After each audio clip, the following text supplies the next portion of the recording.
Sometimes I think I should have stayed on that train. Coming home for Christmas wasn't the gift I thought it would be. The whole way back, I kept imagining one thing, my grandfather's face when I opened the door. But the house was quiet in a way it had never been. A single lamp was on, left on purpose.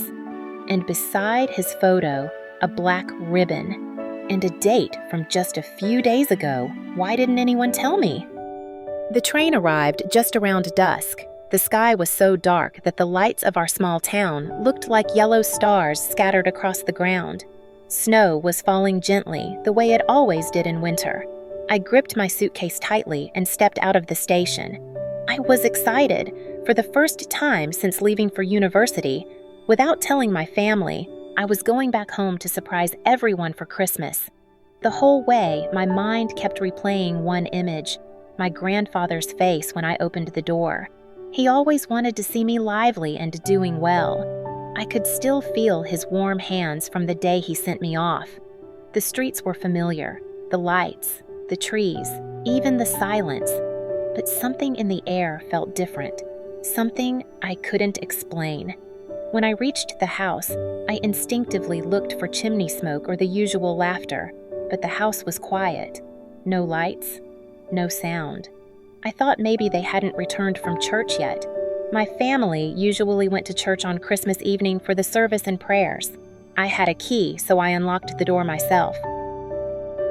The air inside was cold. Not as cold as outside, but clearly no one had been home that day. I set my suitcase down by the door. My footsteps disappeared into the silence of the house. Only a single desk lamp was on in the living room, a light that felt like it had been left on intentionally. I walked closer, and right there, I saw something that froze my whole world for a few minutes. On the table was my grandfather's photograph, in a simple wooden frame. Beside it, a few half-burnt candles and a black ribbon. It felt like the floor dropped from under me. The entire train ride, all the happy thoughts I had built, shattered in that moment. I couldn't breathe.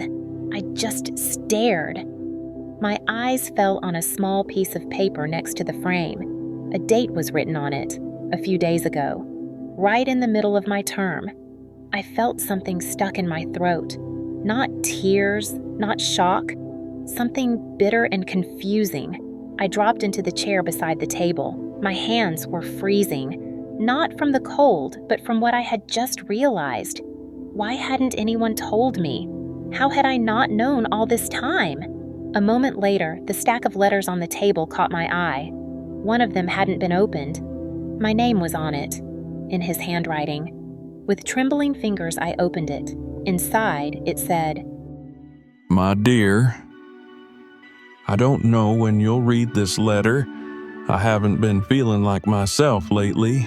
I just wanted to write you something so you'd know. My heart is always with you. If one day you come home and I'm not here anymore, don't think you've lost something. No, I've had my share of this world, and I got it the day I saw you find your own path.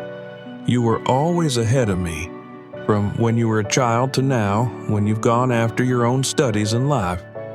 If I'm not there to see you, just know that whatever you do, wherever you go, you've always made me proud. Stay strong, my girl. With love, your grandfather." I couldn't even feel the chair beneath me. I just kept reading as my tears fell onto the paper. There was so much emotion in those simple lines that it felt like he was sitting right beside me, like he had placed his hand on my shoulder and, as always, whispered, "Stay strong, my girl."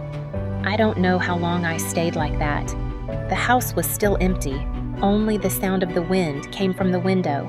When I finally stood up, I walked to the window and pulled the curtain aside. The evening had turned completely dark.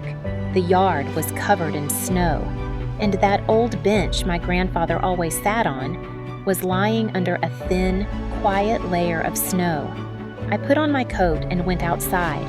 I sat on that same bench, pulled the cold air deep into my lungs, closed my eyes, and softly said, "Grandpa, I'm home. Just far too late. Snow settled gently on my shoulders, and I realized that some late arrivals stay with you for a lifetime.